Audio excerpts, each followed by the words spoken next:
Akabazo Pacifique ngiye kubabaza na ya makenga Federico Bamvuginyumvira ariko aravuga mukunze kutubwira amakuru y'Ikongo uno munsi twumvise ivyo umuvugizi w'igisirikare General Baratuza Gaspard ahejeje kuvuga nuko bafise ingabo zikomeye abakomando barengeye abakomando none nimba babafise kubera iki twumva igisirikare cy'u Burundi kiguma kineshwa niyo makenga Federico Bamvuginyumvira avuze. Hanyuma kare mu kanya mu nsiguro mwatanze mwavuze muti biratangaje ko berekana umugwi w'abasirikare kwidefire mugabo bafise ibikoresho biruta ivy'inzego zicungera umukuru w'igihugu. Nimba icyo kintu habayegereye igisirikare baravuga bati ko Uburundi bwabufitaniye umubano mwiza na Kongo, nico kibazo abajije Bamvuginyumvira. Mukoresha iminota 5 hanyuma tuje mu gice cya kabiri cya kino kiganiro. Ikibazo kirakomeye cyane, reka naje mere ngende nyaruka sinsigure birebire ntange amakuru amwe y'ibanga mfise.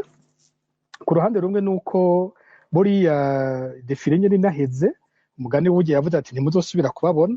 Hariho igice kitari gito carungitswe caciye kirungikwa muri Kongo, hararungitswe abasoda bashika 450 bitwa ko ari izo force speciale.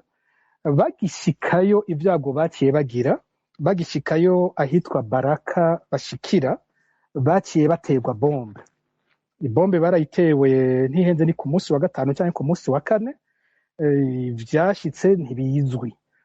Mu babaherekeje harimo n'uwitwa ko ari komanda nyene wa force speciale y'u Burundi, warimo mu bagiye bajanye nabo. Rero abo bagwana bo muri Minembwe bagize bati aba ntiturindira ko barinda kudushikira, babateye bombe bakiri aho muri Baraka. Ubu nta wuzi neza ivyababaye ko uko bimeze. Ku rundi ruhande ku munsi wa 6 hakurikiye intambara zikomeye zabaye mu bice vya Minembwe, aho nk'ibatayo bavuga ya 16 batayo Tafoke ya 16 yakuwe mu birindiro nka byose yari ifise kuva mu minsi nyene yo ku munsi mu minsi yo kuwa 4 batera begera ahitwa kuri point zero, bavuga ko ari cyo kirindiro gihambaye gose. Ico kirindiro naco nyene baciye bacakwa ku munsi wa 6 mu bucagucagu bwo kuwa 6 barirukanywe bose baravayo. Makuru mfise avuga ko ubu bari aho muri Baraka. Birukanywe nande Pacifique? Birukanywe na M23 ifatanije na Twigwaneho, iyi nyene baba muri Minembwe. Hanyuma abo muri Baraka hari abanyagihugu baho bavuga byanashitse kuva aho haterewe iyo bombe. Ubu naho hakurikiye ko ngo babakatiye ko internet yose kuva kuwa 4. Bo bavuga yuko mu karere bari mu ubu tawushobora gutanga amakuru n'abanyagihugu basanzwe ko bidashoboka, kumbure kugira hanyegezwe ivyo bavyaranonekaye muri ako karere igihe hatewe iyo bombe. Bavuga ko ubata amakuru ariko araboneka yo muri ako gace. Ikindi abasirikare bo nyene bivugira bari kuri urwo rugamba bari bamaze nk'indwi yose bandika. Nka jewe nkunze kwandika ku biba biriko birashikira abasirikare bavuga bati mu kwezi kwa 12 guheze murabona ivyatubeye ko mu kiyaya ca Rusizi hose barahadufatana gushika ku mbibe z'u Burundi, barafata Buvira, irekura ari uko amakunga asemereye atari uko dushoboye kubakurayo. None ubu badutwaye kugwanira mu mitumba ya Minembwe ahantu tutabona na gatoyo tuva niyo tuja, tuzaba tugira n'ingorane iyo tunahungira. Ko bavuga bati nukuri ibi bintu bariko baradushiramwo nukudusheta no kuja kutwicisha gusa singwano dushoboye. Ikindi bavuga ko babangamiwe cyane n'amadrone. Amadrone aratumaze, nico kintu cyambere kitugoye. Urumva bamwe ibujumbura tubwira ngo bageze ku bigwanisho bikomeye cyane, ngo bageze ko ngo vy'iki gihe abasirikare bo bari ku rugamba akavuga bati twebwe ntitugira ibigwanisho bijanye n'intambara turimwo, kuko abo tugwana bafise ibigwanisho twebwe tudafise. Bakagira bati ahubwo n'abaturongoye bakwa kuhasigara ubu uravye uko ibintu bimeze. Narashoboye kuronka raporo y'ibanga sinza kuyivuga cyane ubwo yasinkwegera abantu. Raporo y'ibanga ya retraite yagizwe n'abatwara igisirikare ku rwego rwo hejuru bose mu mpera z'ukwezi kwa gatanu bayikoreye Igitega bariko bavugana intambara babayemwo baraba ibintu babayemwo muri Kongo uko vyagenze. Hari umwe mu bakora mu biro bikuru vya gisirikare umujenerali umwe yubahutse ngo arababwira ati jewe narize amashure y'igisirikare i Buraya ati mu bintu nize kugira baze kumenya ko iyo raporo dayize reka subiremwo amajambo yavuze baze kumve ko n'ivyo ntavuze ndabifise. Yababwiye ati jewe mu bintu nize umusirikare agwanira iteka nico gituma niyo yaguye ku rugamba bavuga ko umusirikare avuga ko yaguye kuri champ d'honneur ntibavuga ngo yapfuye apfira iteka ry'igihugu ciwe. Kubera ko tugwanira iteka ndavye ibintu twakoze muri Kongo abantu badutwara ibintu bakoze hariho abari bakwiye kwiyahura.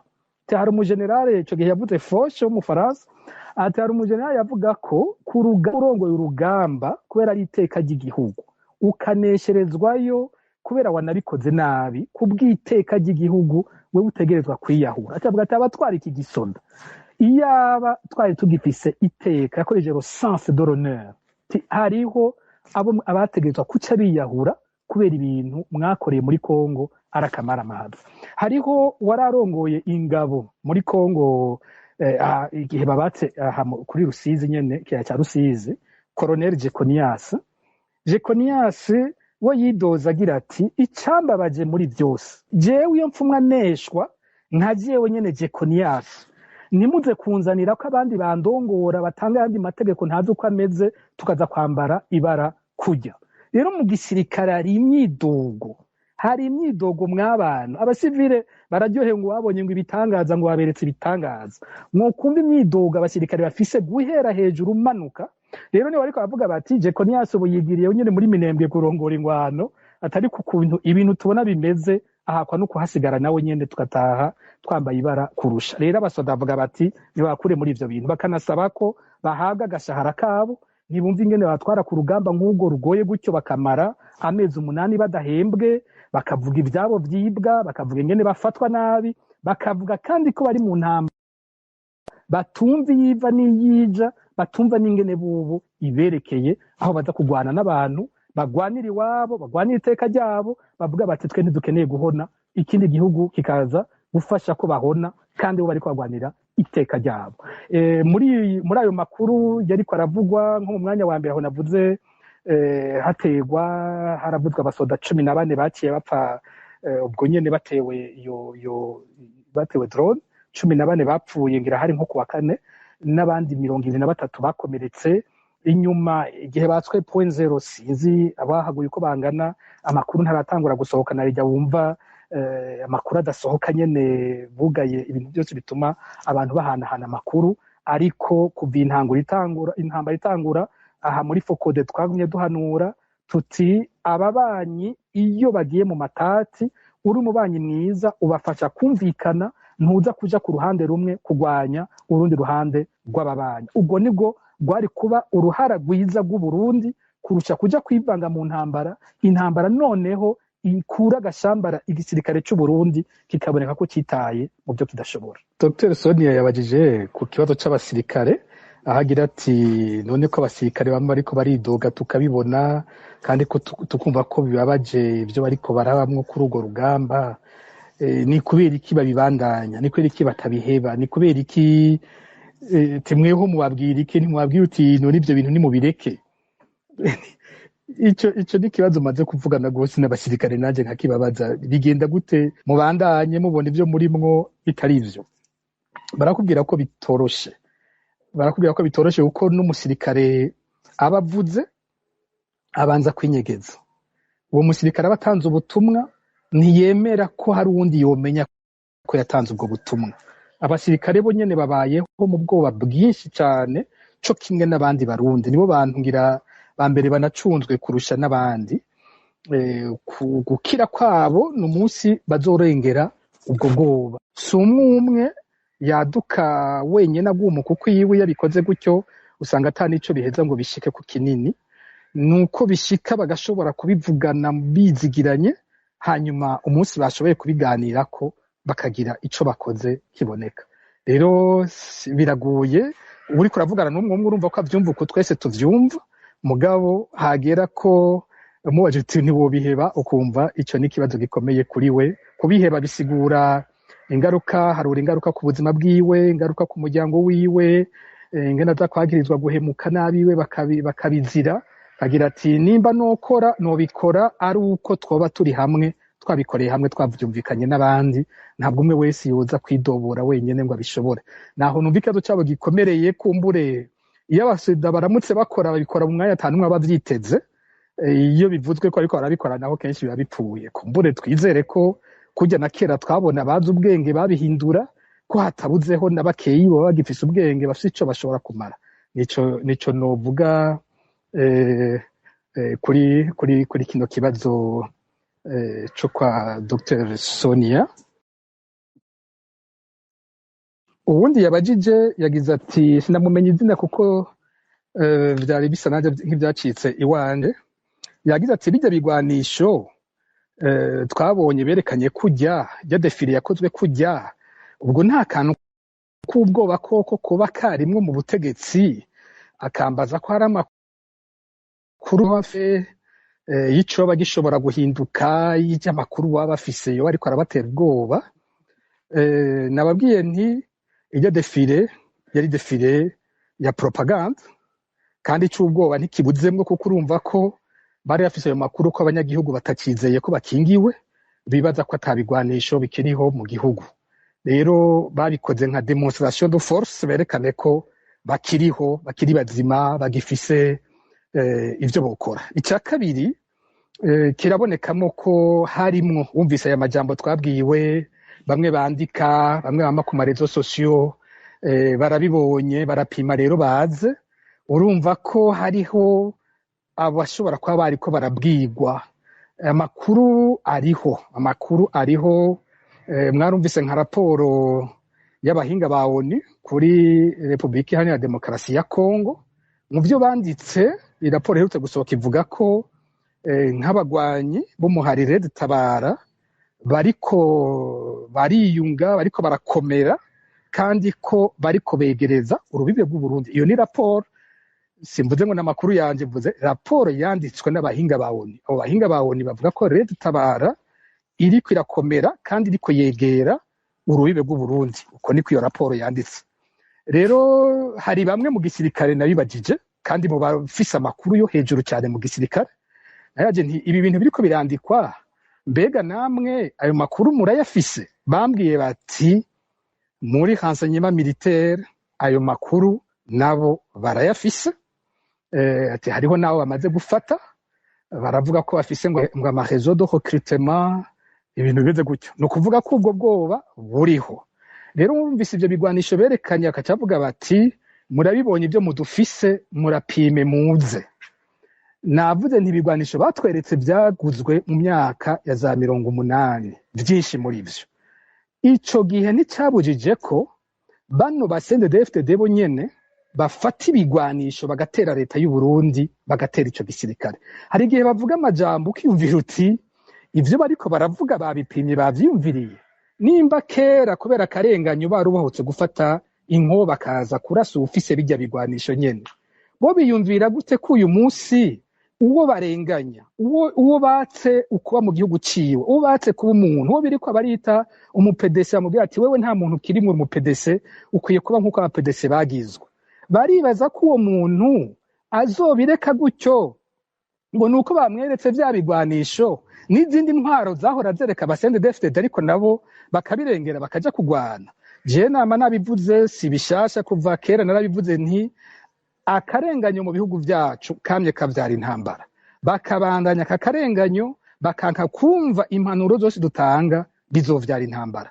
Rero ayo makuru ko hariho intambara ishobora kwaduka barayafise, ivyo biremezwa nabo ma service de renseignement y'igisirikare nyene. Hanyuma wa nyuma yagize ati amajambo avuga ubwo aba yateguwe. Ishimiye aragoye gose. Sinzi ko mwibuka ko yigeze kwishima ko yiyandikiye rirya jambo yavuze umunsi arahira muri 2020. je numvirije iri jambo yavuze ubu ni jambo yiyandikiye. Ubundi ibi inzego z'umukuru w'igihugu arafise abategura amajambo mbere abarongowe n'ujya muvugizi wiwe burya arakoresha abo bakorana bakamutegurira ijambo ku gihe cose abategerezwa kuvuga. Ni Ndayishimiye ahitamwo kurivuga canke kutarivuga. Iri ryoryo yasomye ubu ni Ndayishimiye wenyene. Ukeneye kumumenya Ndayishimiye ni bijya yavuze. Bijya yaravyiyandikiye ni jambo ryiwe ubona ko ari wenyene yavyiyandikiye. Ntabwo ari Nancy Ninette Mutoni yo bayumvira bijya bintu twumvise Ndayishimiye yadusomeye. Hanyuma ati inshumbusho ku basirikare baba bagwa muri Kongo. Iki kirabaho. Abasirikare muri Kongo b'Abarundi bagurishwa mu buryo bwose. Bagurishwa bakiri bazima mu kubarungika, bagurishwa kandi niyo bapfuye. Iyo bapfuye barafise amafaranga igisoza cy'u Burundi abatwara Uburundi basaba Tshisekedi akabaha. Hariho muri ayo bashobora guha umuryango. Imiryango hari ukuntu hora wumva kumenga ntifatwa kumwe, bamwe bakidoga bakomeretse batafashwe kumwe, bamwe bafashwe neza abandi kurusha abandi, bose nabo nyene ntibazi amafaranga bandikiwe muri ivyo bintu uko angana. Baraheza bakiyumvira yo bashatse babaha, ariko ntibazi uriya bagura ayabariha mu gihe baba bakomerekeye ku rugamba. Perezida ariko aravuga kumenga ni ibintu bisanzwe ngo ntibazi gukora. Ibitoro bibuze yavuze ati barambwira ngo ibitoro ngo jene ngo nkamenya ndafise robine muhira ca ndabaha ibitoro. Akavuga ati mbega ko dushonje, ngo bashonje ndi ati nibagende bakure. Ni kuvuga umukuru w'igihugu yabwirizwa gutegera ico bisigura iyo abantu bahunze igihugu. Abantu bamaze guhunga igihugu kuva mu 2015 gushika ubu ni benshi. Abaciye muri za Serbia, abaca mu bindi bihugu vya Buraya, abagenda za Dubai, abagenda muri za Amerika, abagenda muri za Buraya, za Nuzenya, za Canada, n'abantu benshi cyane. Kandi yabwirizwa gutegera ko iyo igihugu abantu bariko baragihunga ni kibazo kuriwe, ariko biramuryohera. Womenga bavuga bati nibagende gutyo tugira ingorane nke. Jewe niko ndabisigura. Iyo bavuze bati ntidukeneye ko abantu biga amashuri, bavuga bati ntababize dukeneye, ni abanyene nibo dukeneye, nibo beza, reka nibagume uko nyene. Ni ugutegera mwene ivyo. Ari nacyo bituma ndababwira nti inyishu atanga ngo n'abantu badashaka gukora, n'abantu babanebwe. Ariko kandi abantu bashitse hanze nta kazi badakora kandi kavuna. Abantu ari wavuze neza ati bagenda kubera ko mu vy'ukuri badafise iyo baja, badafise iyo bava, akazoza kabo nta kahari. Aho kumva kwica ari igitutsi kuri we, wavuga ati nibagende ntaco bamaze, nta kazi bashaka. Yabivuze Pacifique ati nero ko umwana wiwe ari hariya Dubai akora yiki. Harimo ararondera Abarundi ngo bavugane kandi badashaka gukora. Ariko nagenda ndamubwire yuko iyo mvugo mwene iyo mvugo yo gutuka abantu ngo bagiye kurondera aho barya batavunitse, none Burundi bararya batavunitse kwindya zabuze kandi birirwa bariruka n'amaguru.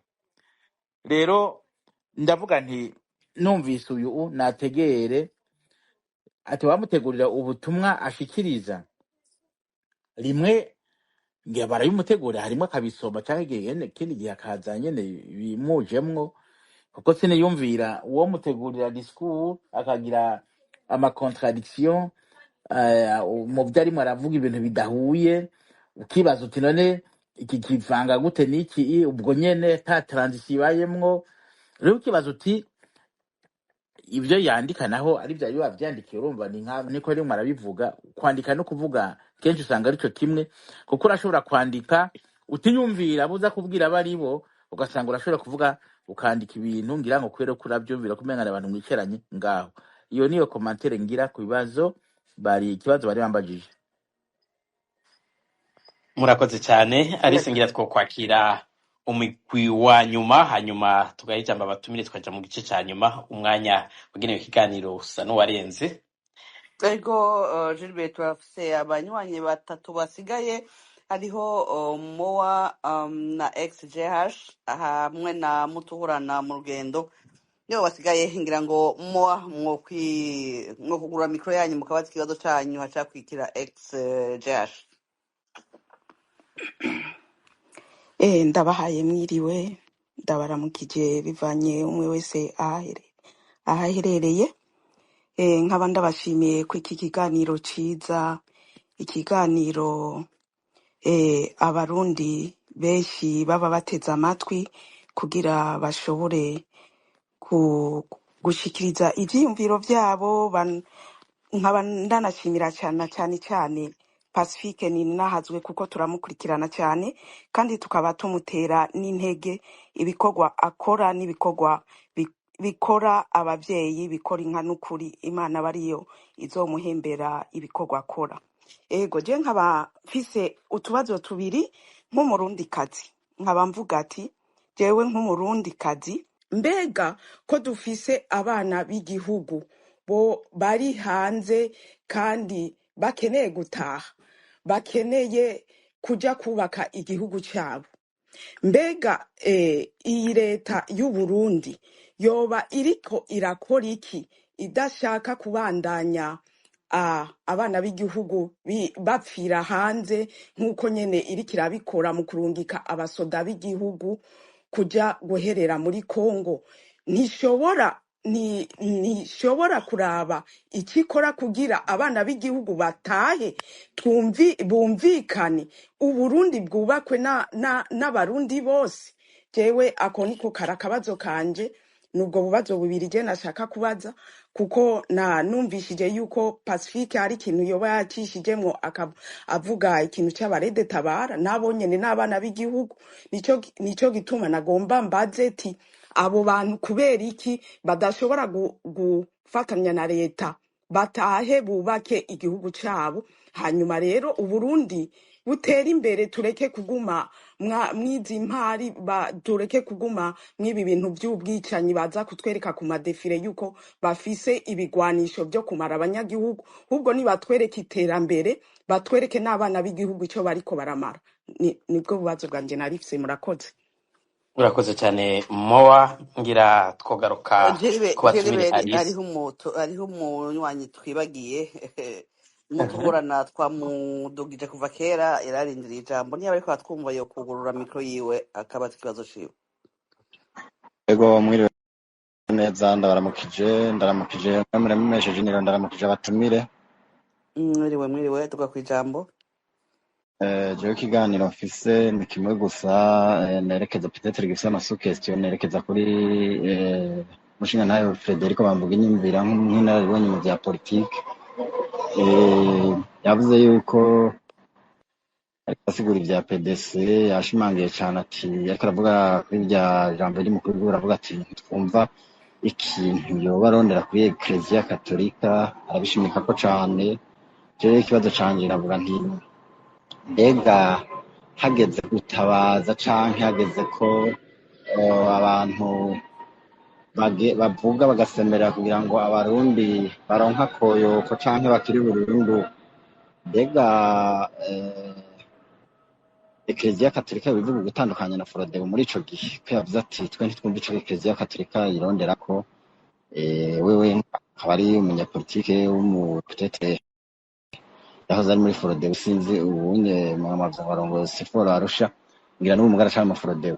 Muri ico gihe Ecclesia Katolika yo bivuga gutandukanye na nyakubahwa Frederic Bamvuga Inyumvira na hamwe byoba bitandukanye, mbega Frederico Bamvuga Inyumvira avuga iki, Ecclesia Katolika avuga iki? Kandi kabazo kajanye kahagaze aho nyine, mbega twakuze tubona yuko mu Barundi bafite mentalite yo kuvuga ngo abakristo abari bo bakretien, mwavuze cyane ku bakretien, umengo kuba concerne na politique umenga ni icaha. Mbega muri mwebwe nk'abanyepolitike nyakubahwa Bamvuga Inyumvira mubivuga kwika abakristo ntibakwiye kuba interesse ntibakwiye kuba concerne na ntuze n'ibintu bikwiye kubenteresa politike. Ikibazo canje nico, kubera mbona umenga hariho ntuze doctrine avuga yuko abakristo badakwiye kuja mu bya politike, ibintu nk'ivyo. Nagombye kubisanisha na kirya kintu mwavuze ngo Kiliziya Katolika. Mbega Kiliziya Katolika ntaco yokwica canke ntaco yokiza mu bijanye n'ibintu vy'igihugu. Mvuze ntaco yokwica canke yokiza mu gihe irashobora kucica mu gihe hari donc igihe hari igikize haba hari igipfuye ku rundi ruhande. Sinzi ko mushoboye kuntahura. Murakoze. Murakoze namwe. Reka Alice tugaruke ku batumire. Reka duhere kuri Frederico Bamvunyumvira, ngira mwohera kuri uyu muturana bishuye. Kumbure muragira ico muvuze ku bandi banywanyi babiri babajije, hanyuma Pacifique araheza yungane nawe ku vyo yabajijwe, hanyuma tuje mu gice ca nyuma ca kino kiganiro dusohotse. Murakoze no kumbaza kino kibazo kijanye na mutuhurana. Eklezia Katolika na Frodebu